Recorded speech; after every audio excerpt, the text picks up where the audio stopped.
So this is 3D Max interface, very similar to Maya or Rhino interface. So I think we are very similar to it. And there's something called as the tab bar on top with all these data, and we have the toolbar below. This could be the toolbar. When you start off with anything, you can always have your sign in. That's done from here. And of course, then you have these 4 window bars that will reflect. With that, you can also have the save as, copy as, save, import, export, very similar to any other Mac software.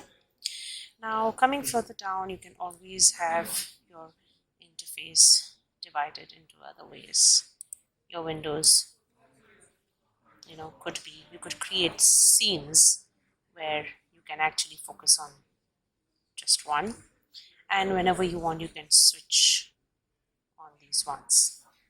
Now coming to these back again, if you're talking about this window, we have something called as perspective, and then we go further down, which you have it on these other 3 as well if you want to stick to it. We usually use the standard command, and we have something called as default shading. With default shading, we also use the edged faces. Now coming further to to the bar where we have the command bar, or we have standard primitives, extended primitives, compound objects. Usually we use the standard primitives, and with that we can use the spline primitives of the spline command as well. With something which is very useful is the modifier, so that we will come into it in detail when we start actually showing you the details.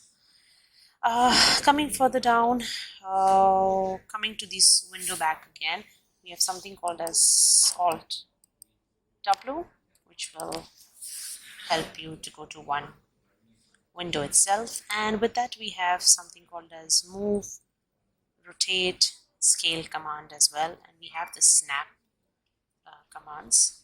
Below, if you go further down, you have something called as the animation bar. And with that, we have the zoom extend commands as well over here. There's something that would be missing is the layers. So if you want to have your layer command, you can see these 2 icons over here. So this is a total layer explorer. You go into this, you can select, you go back. Now always remember, sort by hierarchy, you would prefer to go with sort by layer.